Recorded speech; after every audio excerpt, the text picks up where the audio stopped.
de cette première rencontre, on essaierait de faire là, on essaierait d'aborder quels sont les axes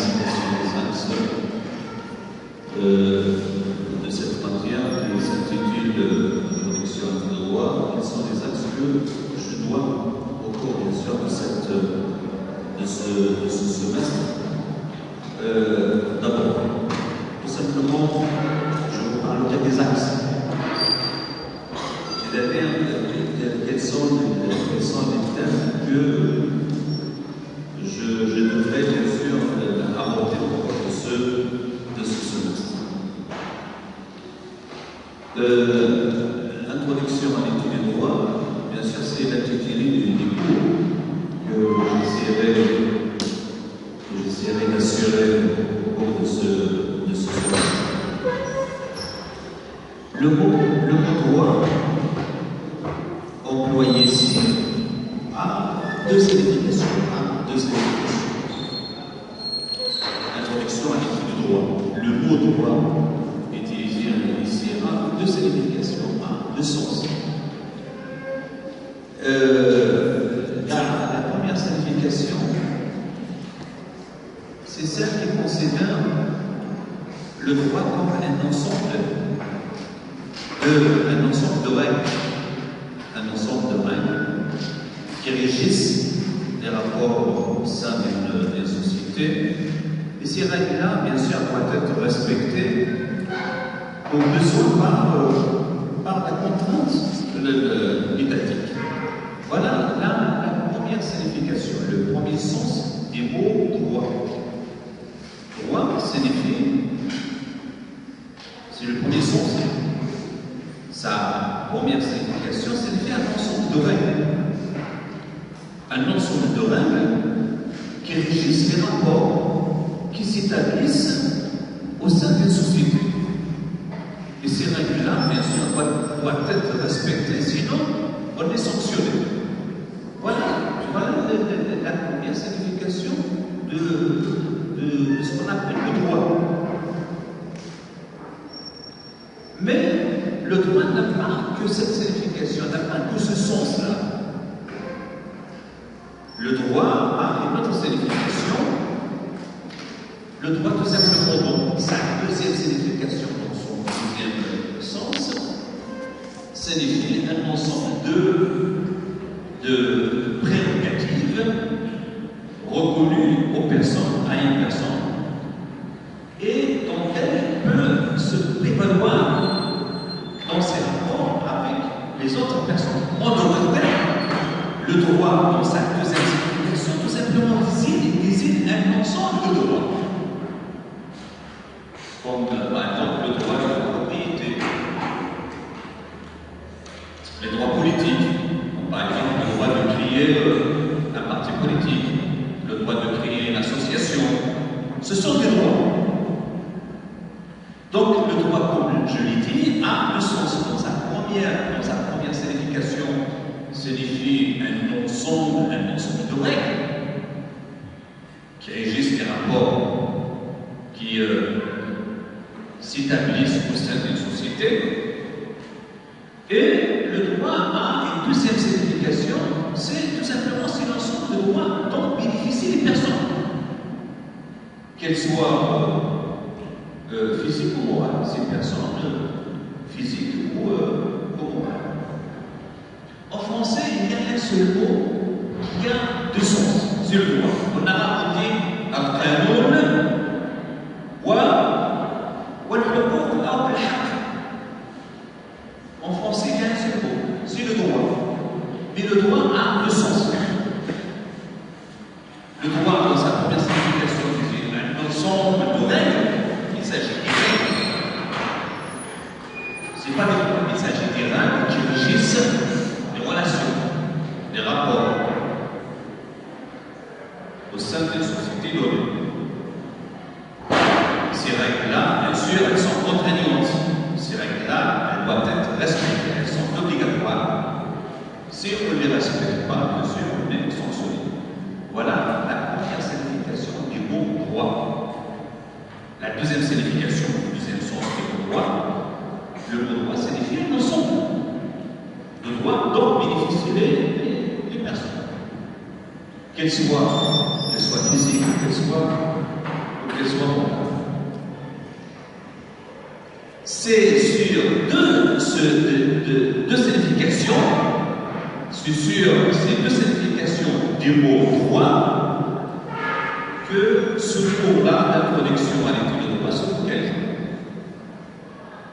Le mot droit, dans sa première signification, est appelé, dans sa première signification, c'est-à-dire le droit à un ensemble de règles. Un ensemble de règles qui organisent, qui régissent les rapports, les relations au sein d'une société. Le mot droit, dans sa première signification, est appelé droit positif ou objectif.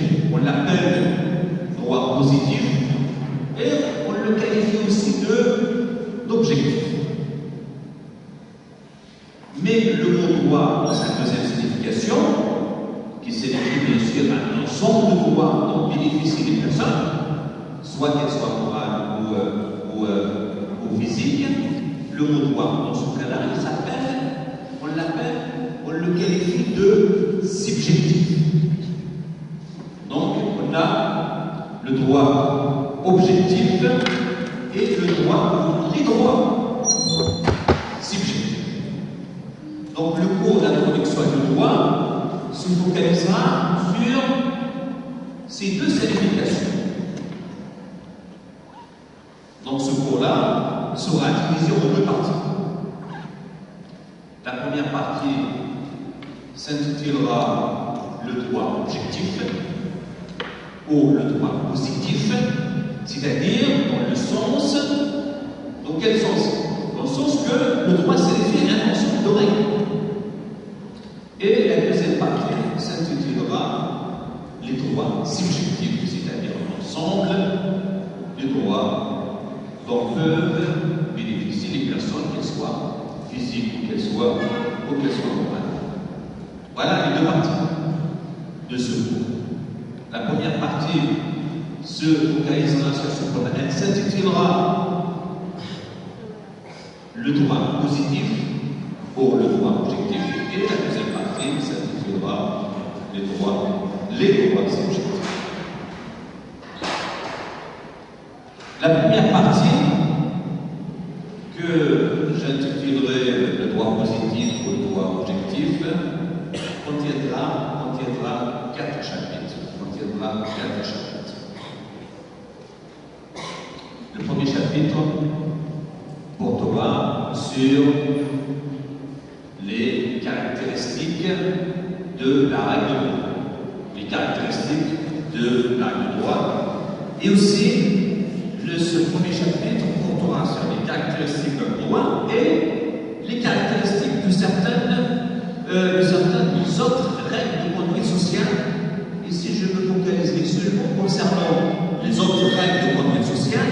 Je me focaliserai seulement sur les règles de morale et les règles religieuses.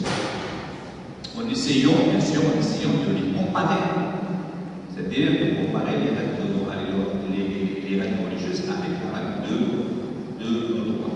C'est-à-dire quelles sont les différences, quelles sont les ressemblances entre la règle de droit et la règle de morale, et aussi la règle de droit et la règle religieuse.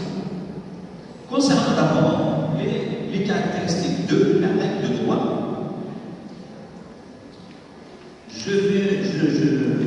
bien sûr, je ne vais pas aborder toutes les caractéristiques de la règle de droit, je vais tout simplement me pencher sur quelques-unes de ces caractéristiques qui me paraissent les plus importantes. J'évoquerai d'abord la première caractéristique, ou le premier caractère de la règle de droit, à savoir le caractère général de droit. La règle de droit est une règle générale. Voilà la première caractéristique. Voilà la première caractéristique de la règle générale. Et une deuxième caractéristique importante de l'acte de droit, c'est que l'acte de droit est une règle obligatoire. C'est-à-dire c'est une règle qui s'impose, qui doit être respectée. Elle est obligatoire. Et une dernière caractéristique importante de l'acte de droit, c'est que l'acte de droit est une règle coercitive, est une règle contraignante, c'est-à-dire si on ne la respecte pas, on est sanctionné. C'est-à-dire l'acte de droit porte une sanction. Si on ne la respecte pas, on est sanctionné. Voilà les trois caractéristiques essentielles, fondamentales de la règle de droit que je devrais aborder. La première caractéristique, c'est que l'acte de droit est une règle générale. L'acte de droit est une règle obligatoire. Et enfin, la dernière caractéristique, ou le dernier caractère, c'est que l'acte de droit est une règle qui, dont le non-respect est sanctionné. C'est-à-dire, c'est une règle contraignante, c'est une règle coercitive. Voilà les trois caractéristiques fondamentales de l'acte de droit que je dois Bien sûr, ce chapitre-là, ce premier chapitre, ne concerne pas que les caractéristiques de l'acte de droit. Ce premier chapitre n'abordera pas que les caractéristiques de l'acte de droit, et l'abordera également, il évoquera également les caractéristiques de quelques autres règles de conduite sociale ou de conduite humaine. Je me focaliserai seulement sur deux d'entre elles, à savoir la règle morale et la règle religieuse. Mais en essayant, bien sûr, après avoir défini ce qu'on entend par une règle morale et une règle religieuse, j'essaierai de les comparer avec la règle de droit. Quelles sont les différences entre une règle de droit et une règle de morale? Et quelles sont les ressemblances entre une règle de morale et une règle de droit? Et aussi, quelles sont les différences entre une règle de droit et une règle religieuse? Quelles sont les ressemblances entre une règle de droit religieuse et une règle de droit? Voilà pour ce qui concerne le contenu du premier chapitre, de la première partie, qui s'intitule le droit positif ou le droit objectif. Donc, le premier chapitre portera sur les caractéristiques de la loi et les caractéristiques de la règle morale et de la règle religieuse. Voilà pour ce qui concerne le contenu des premiers chapitres de la première. Le deuxième chapitre se penchera ou se focalisera sur le fondement de la règle,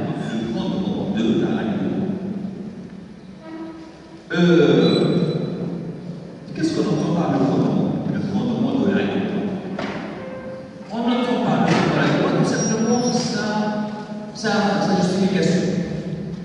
Qu'est-ce que ça veut dire, cette justification? C'est-à-dire tout simplement la raison d'être des règles de droit. Pourquoi les règles de droit existent? Voilà ce qu'on entend par le fondement. C'est un sujet qui relève plutôt de la philosophie du droit. Le fondement du droit, tout simplement, on entend par le droit sa justification. C'est-à-dire la raison d'être d'une règle de droit. Pourquoi une règle de droit existait? Et bien sûr, à cette question-là a suscité beaucoup de controverses parmi les philosophes, les philosophes de droit. Et cette question-là, ces controverses-là, ont donné lieu généralement à deux types de théories. Il y a ce qu'on appelle la théorie idéaliste, ou de droit naturel. Il y a aussi ce qu'on appelle une théorie positiviste. j'ai employé le pluriel des théories positivistes parce qu'il n'y a pas qu'une seule théorie positiviste, il y a, grosso modo, deux théories positivistes. Il y a la théorie positiviste, ce qu'on appelle la théorie positiviste didactique ou juridique, et une autre théorie positiviste, on l'appelle théorie positiviste sociologique. Donc, c'est différentes théories, c'est-à-dire la théorie idéaliste ou de droit naturel, et les théories positivistes, c'est-à-dire les théories positivistes, la théorie didactique et la théorie positiviste sociologique. Toutes ces théories-là ont essayé de répondre à cette question fondamentale, à cette question importante, à savoir quelle est la raison d'être d'une règle de droit. Pourquoi une règle de droit existe-t-elle?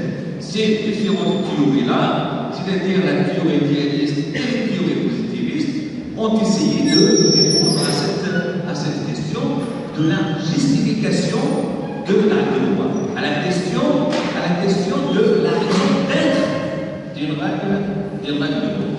Voilà pour ce qui concerne le contenu du deuxième chapitre de la première partie. Le deuxième chapitre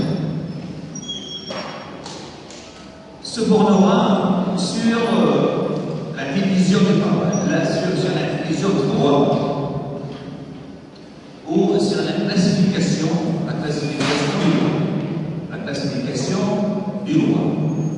La division fondamentale du droit est celle qui, comme vous le savez peut-être, est celle qui oppose ce qu'on appelle le droit privé et le droit public. Et le droit D'abord, dans ce cadre de ce chapitre, on doit définir d'abord, je vais proposer quelques définitions relatives à ce qu'on appelle le droit privé. Je vais vous proposer également quelques définitions relatives à ce qu'on appelle le droit public. Et ensuite, dans le cadre de ce chapitre, bien sûr, ensuite, j'aborderai les composantes du droit privé et les composantes du droit public. Bien sûr, je ne n'évoquerai pas toutes les composantes de chaque discipline, du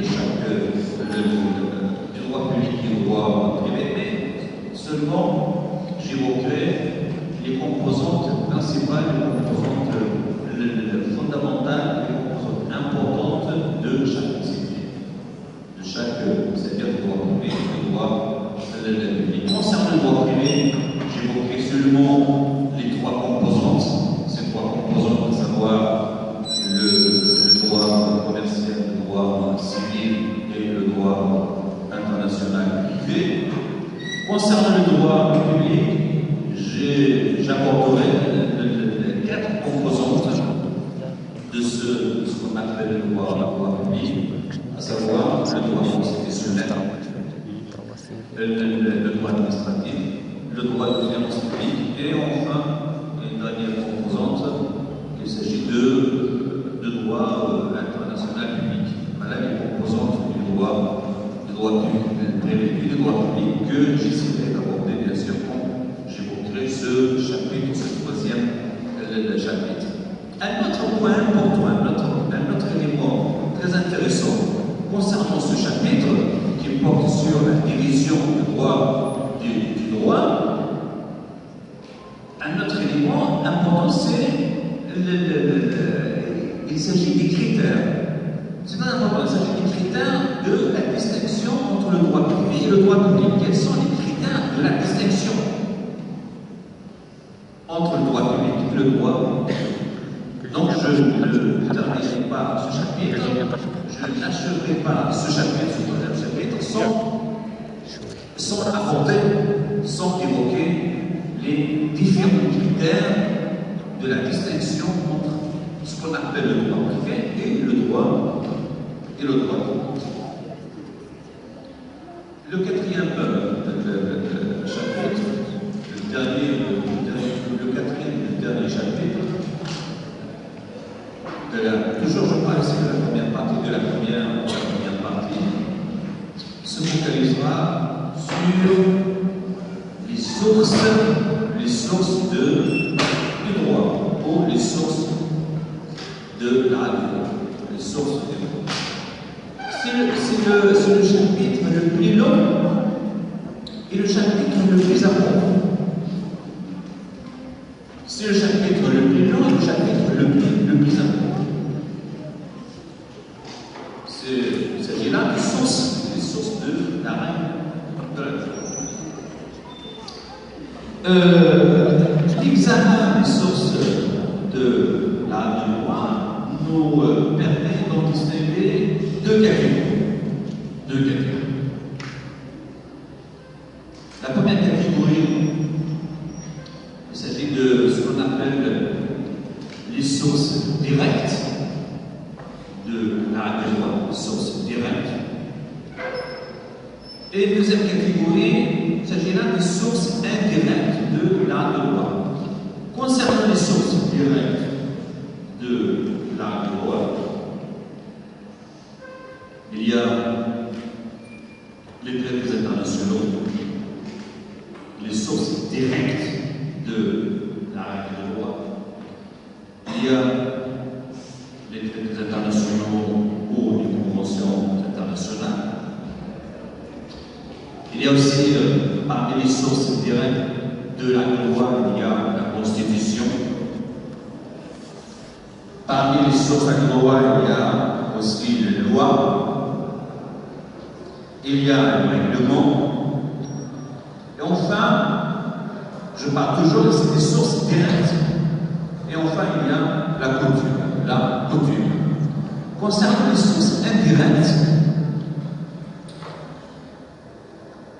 il y a la jurisprudence et la doctrine. La jurisprudence et la doctrine. Concernant les traités, bien sûr, les traités internationaux, on doit d'abord proposer quelques définitions de ce qu'on entend les traités internationaux, les conventions internationales. Dans le cadre de cette première source directe de la loi, une question qui me paraît très importante, on doit la poser, c'est que est-ce que quel est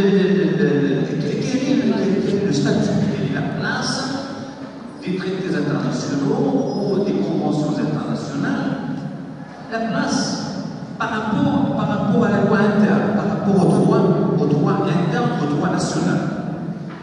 Je ne sais pas si vous avez bien compris ou pas. Quelle est la place, quel est le statut? Je parle ici bien sûr des traités internationaux signés et ratifiés par le Maroc, bien sûr. Quelle est la place, quel est le statut des traités internationaux par rapport au droit interne? Bien sûr, selon la Constitution, selon la dernière Constitution de 2011. La Constitution nous dit quoi sur la position ou le statut des traités internationaux par rapport au droit interne. En d'autres termes, est-ce que les traités internationaux sont-ils supérieurs par rapport au droit interne ou pas?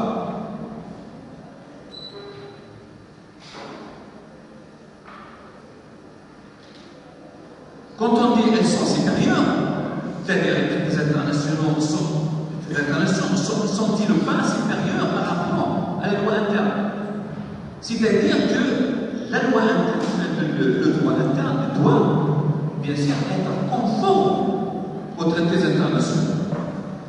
Si une loi interne n'est pas conforme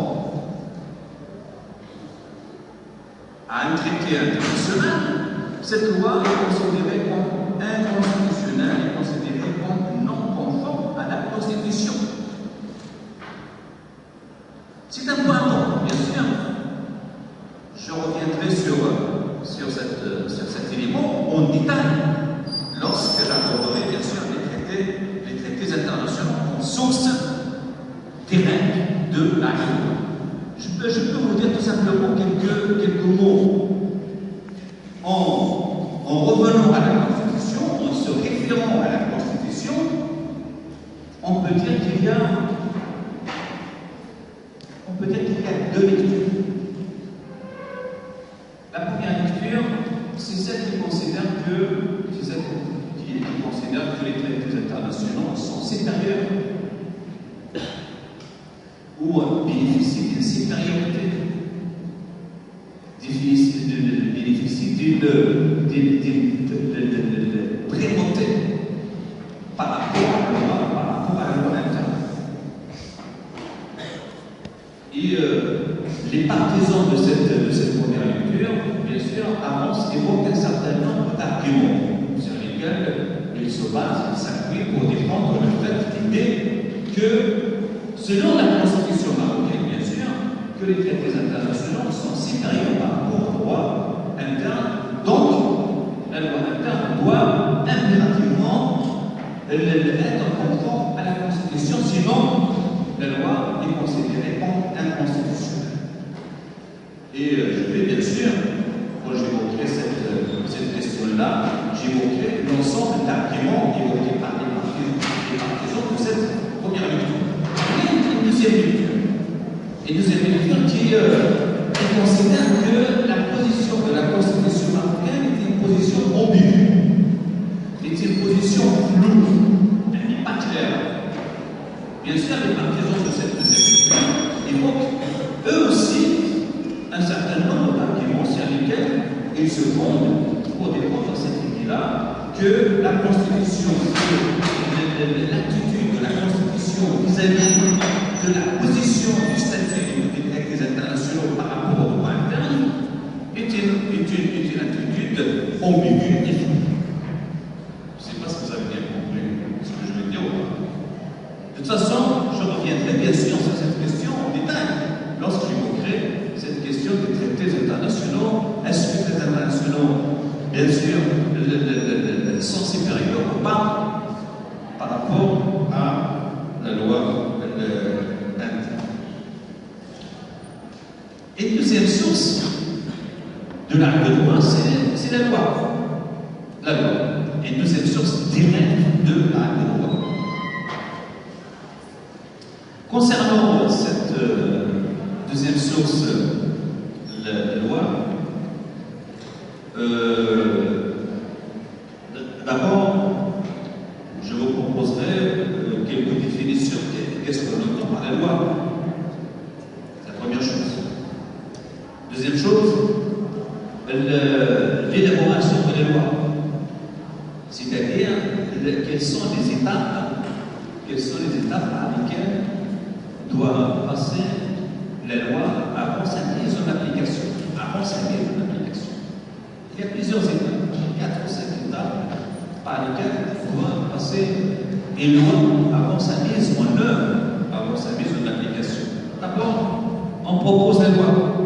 Qui a le droit de prendre l'initiative de proposer la loi? C'est la première étape. La deuxième étape, c'est que la loi,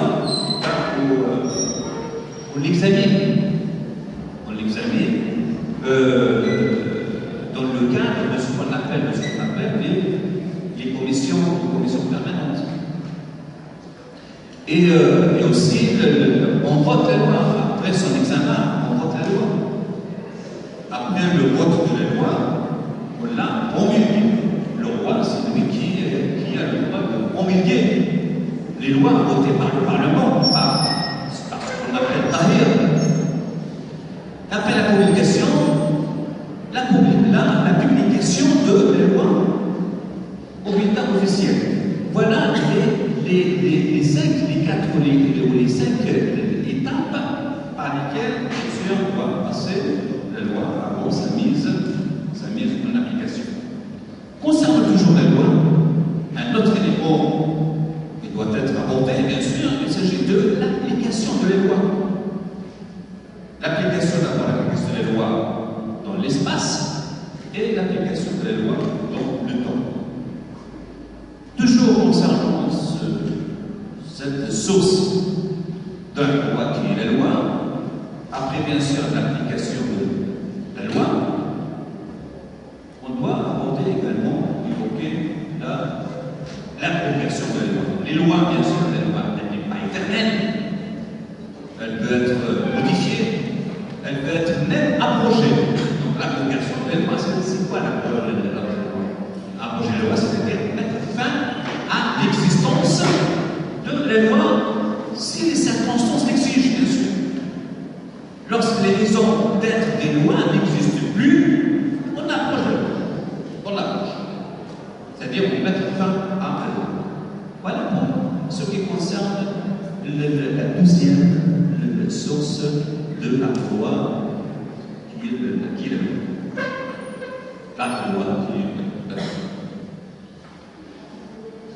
Il y a une troisième source. Il s'agit du règlement. Le règlement aussi, c'est une source de la règle. Bien sûr, on va définir ce qu'on entend comme règlement. Le règlement sont les actes pris par le chef du gouvernement. On y viendra d'une manière, bien sûr, détaillée. J'aborderai cette source de la loi qui est le règlement.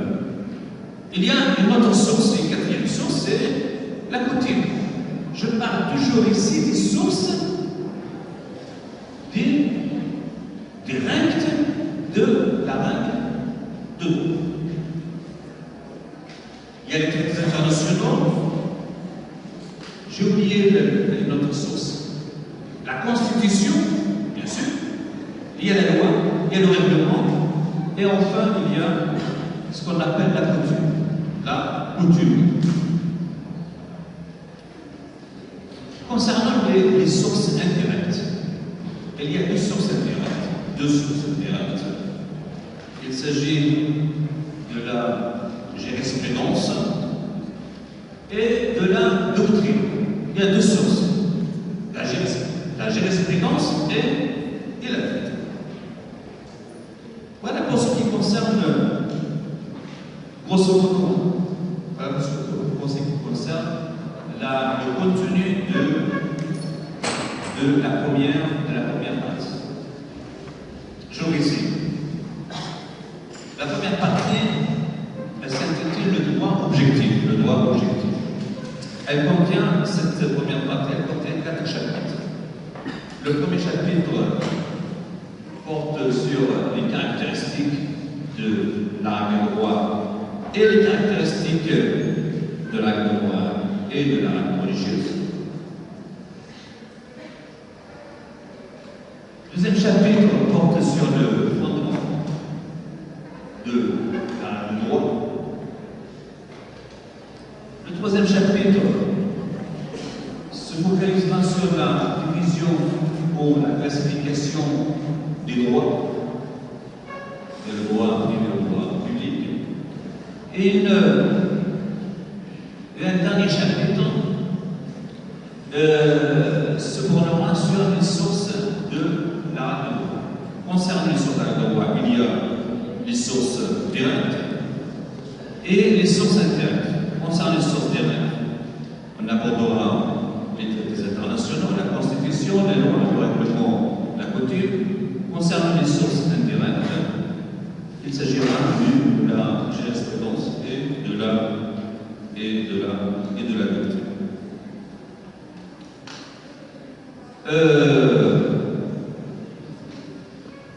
Voilà pour ce qui concerne le contenu de la première partie. La deuxième partie qui portera sur les droits subjectifs. La première partie portera sur ce qu'on appelle le droit objectif ou le droit positif. Et la deuxième partie se portera sur ce qu'on appelle les droits subjectifs, c'est-à-dire l'ensemble des droits dont bénéficient les personnes physiques ou morales. Cette deuxième partie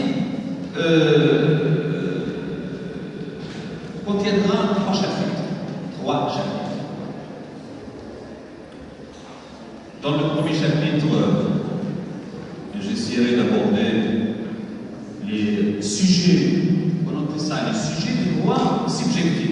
Sujets. C'est-à-dire tout simplement les auteurs de ces droits.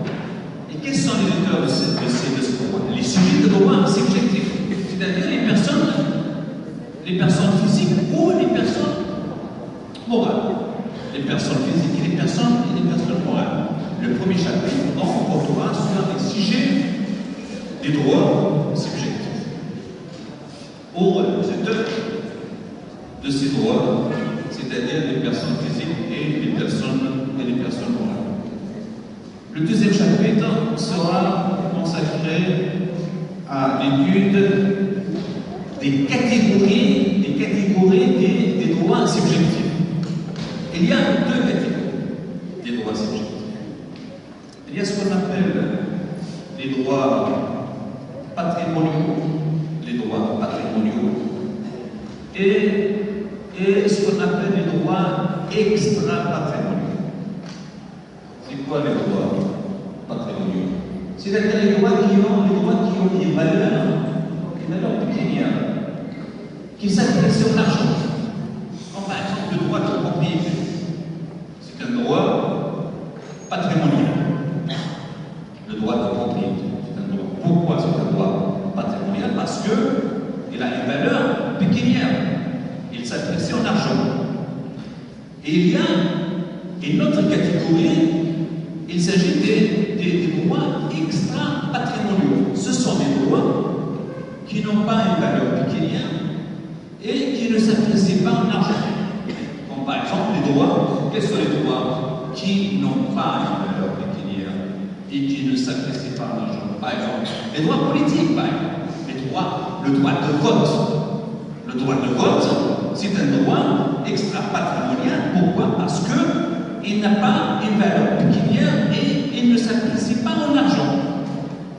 Le droit de propriété, par contre, c'est un droit patrimonial parce qu'il s'apprécie en argent et qu'il n'a pas une valeur pécuniaire. Donc, le deuxième chapitre portera, comme je l'ai dit, sur les catégories des droits subjectifs. Il y a les droits patrimoniaux et les droits extra-patrimoniaux. Un dernier chapitre de la deuxième partie se focalisera sur les sources des droits subjectifs. Les sources des droits subjectifs. Et quelles sont ces sources-là? Il y a les actes juridiques et les faits juridiques. Les sources des droits subjectifs, il y a les actes juridiques et les faits juridiques. Voilà pour ce qui concerne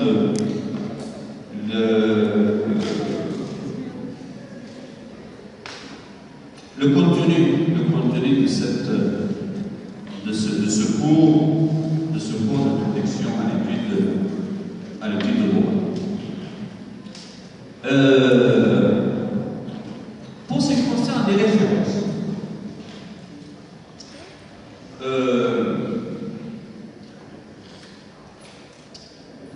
il y a, je ne sais pas, il y a plus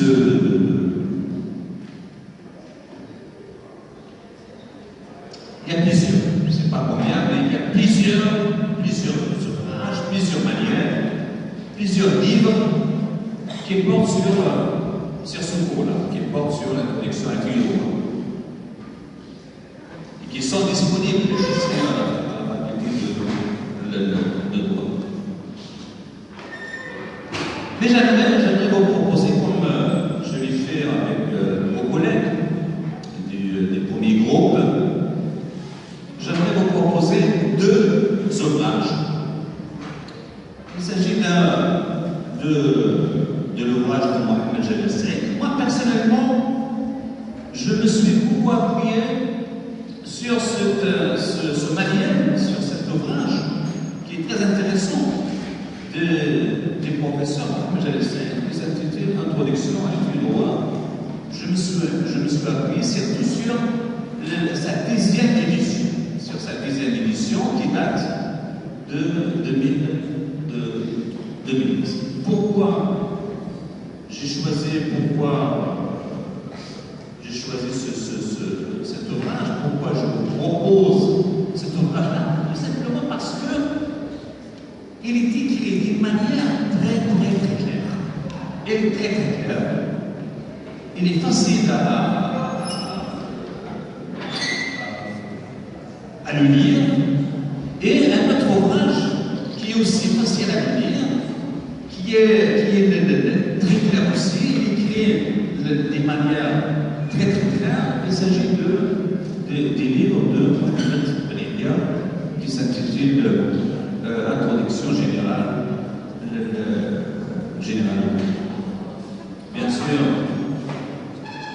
vous n'êtes pas obligé de vous référer à ces ouvrages, mais tout simplement, je me dis, ces ouvrages, ils sont très intéressants, ils sont écrits d'une manière très claire, ils peuvent, ces deux ouvrages, ils peuvent vous aider, bien sûr, à compléter vos informations, vos renseignements concernant cette matière qui est l'introduction à l'étude du droit. Voilà, je vais m'arrêter là. Si vous avez des questions,